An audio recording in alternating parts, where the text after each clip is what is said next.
वयाची 40 आपल्या आयुष्याचं जेव्हा दार ठोठावते, 45, 50, 55, 60 अशा पद्धतीने जेव्हा आपलं आयुष्य हे पुढे पुढे सरकत असतं व्यक्तीचं, तसं बरोबर चष्मा आपल्या डोळ्यावरती ठाण मांडून बसतो, हेअरलाईन मागे सरकायला लागते, विसराळूपण वाढतं, निर्णय घेण्याची क्षमता, अंगातली जी धमक असते विचारांची ती हळूहळू कमी व्हायला लागते. दगदग पूर्वी जशी सहज सहन व्हायची, व्यायाम भरपूर करायची क्षमता असायची, त्या क्षमता हळूहळू कमी व्हायला लागतात. तर हे काय आहे, तर याला आपण वार्धक्याकडे वाटचाल म्हणतो, याला एजिंग प्रोसेस असं म्हणतात. तर ही एजिंग प्रोसेस ही कोणालाही चुकत नाही, परंतु त्यात सध्याच्या काळामध्ये भर पडली आहे. ती म्हणजे आजकालचं खाणं जे आपलं आहे हे हायब्रिड खाणं, किंवा शेतामध्ये जो बेसुमार वापर वाढलेला आहे, फवारण्यांचा, खताचा वापर वाढलेला आहे, त्याचप्रमाणे बैठी जीवनशैली हा एक मोठा भाग सध्याच्या आपल्या आयुष्यामध्ये वाढलेला आहे. त्यामध्ये कष्टाचा अभाव, चिंता, ताण, तणाव, नैराश्य यासारख्या गोष्टी किंवा स्पर्धा ह्या प्रचंड मोठ्या प्रमाणावर, अगदी शाळेतलं एखादं नर्सरीमधलं मूल असेल तिथपासून त्या वयस्कर लोकांपर्यंत सगळ्यांचे ताणतणाव वाढलेले आहेत. बिघडलेली दिनचर्या, ऋतुचर्या ह्या सगळ्या गोष्टींमुळं ही जी एजिंग प्रोसेस आहे ही ॲक्सेलरेट होत आहे.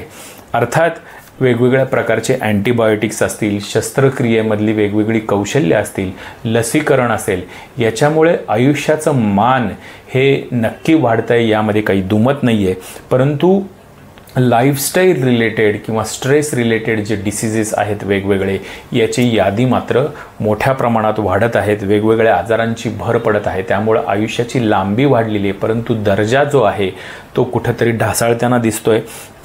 त्यामुळं आज आपण जो विषय घेतलेला आहे तो म्हणजे रसायन चिकित्सा, की आयुर्वेदामध्ये पूर्वीच्या ऋषीमुनींनी, आचार्यांनी हा विचार केला नसेल का? नक्की केला आहे.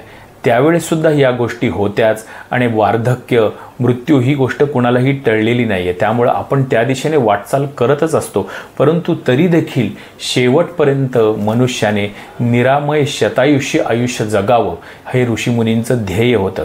त्यामुळे वेगवेगळ्या ज्या काही व्याधींची यादी आहे ती कमीत कमी करता यावी, ते व्याधी सौम्य व्हावेत, काही व्याधी आपल्याला शेवटपर्यंत होऊच नयेत, आणि ही जी एजिंग प्रोसेस आहे ही स्लो डाऊन करता यावी, यासाठी जी रसायन जी चिकित्सा आहे, आयुर्वेदाची 8 अंग सांगितलेले आहेत. तर त्यातलं हे महत्त्वाचं अंग आहे ते म्हणजे रसायन चिकित्सा. तर सगळ्यांनी हा भाग पाहायला अजिबात विसरू नका. विशेषतः 40 नंतरच्या ज्या व्यक्ती आहेत त्यांच्यासाठी तर हा एक अत्यंत महत्त्वाची पर्वणीच ठरवणार आहे. ही गोष्ट आत्ता तुम्हाला मी सांगू इच्छितो. तर 40 नंतर नक्की असं होतं काय की ज्यामुळं तुमच्या शरीराची झीज ही जास्त प्रमाणात व्हायला लागते. आपल्याला माहीत असतं की तोपर्यंत आपण सगळ्या गोष्टी अगदी धीराने, ताकदीने ओढून नेत असतो, परंतु नंतर चोरपावलाने एक एक गोष्टी, मग ब्लड प्रेशर असेल, कोलेस्ट्रॉल असेल, पोटाचा, कमरेचा वाढता घेर असेल, त्याच्यामुळं वेगवेगळे आणखीन डायजेशनच्या रिलेटेड होणारे प्रॉब्लेम आहेत, लंग्सची आपल्या कॅपॅसिटी कमी व्हायला लागते. त्याचप्रमाणे मुख्यतः हाडं आणि सांधे जे असतात त्याच्यामध्ये झीज व्हायला लागते. त्यामुळं सांधे कुरकुर करायला लागतात, कंबर दुखते, गुडघे दुखते, टाचा दुखायला सुरुवात होते. इंद्रियांची वेगवेगळ्या आपली क्षमता कमी व्हायला लागते. हे जे शब्द, स्पर्श, रूप, रस, गंध हे जे पंच आपली जी काही कर्म आहेत महत्त्वाची, ह्यांची क्षमता हळूहळू कमी व्हायला लागते.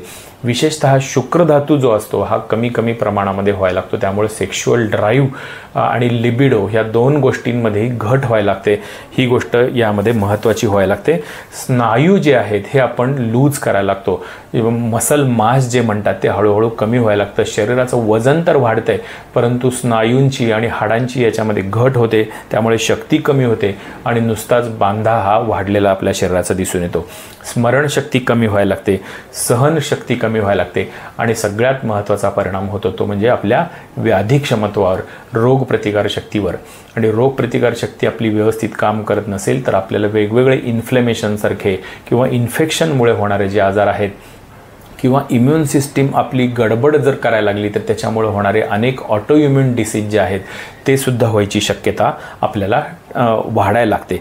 तर या सगळ्या घटना जसं जसं आपलं वय विशेषतः 40 नंतर वाढत असतं तेव्हा व्हायला लागतात.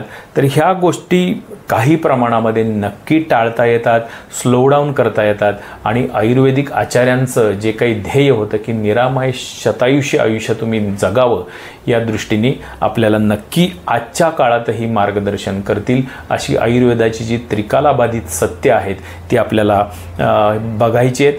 भाग 1 मध्ये आत्ता आपण हा सगळा सैद्धांतिक भाग बघितला की रसायन चिकित्सा म्हणजे काय असतं, त्याची गरज का असते, सध्याच्या काळामध्ये ही रसायन चिकित्सा ही जास्त रिलेव्हंट अजून कशी आहे हे आपण पाहिलं. आणि या पुढच्या भागामध्ये आपण काय पाहणार आहोत हे आता जाता बघू की कशा पद्धतीचा आहार, विहार, विचार आणि आपल्या आपल्या प्रकृतीनुसार वेगवेगळ्या औषधांची योजना कशी करायची हे आपण सविस्तर पाहणार आहे. त्यामुळे आपली प्रकृती कुठली आहे आणि आपल्याला कुठलं रसायन हे निरामय आयुष्य देण्यासाठी उपयुक्त पडू शकेल हे पाहण्यासाठी पुढचा भाग मात्र जरूर पहा. धन्यवाद.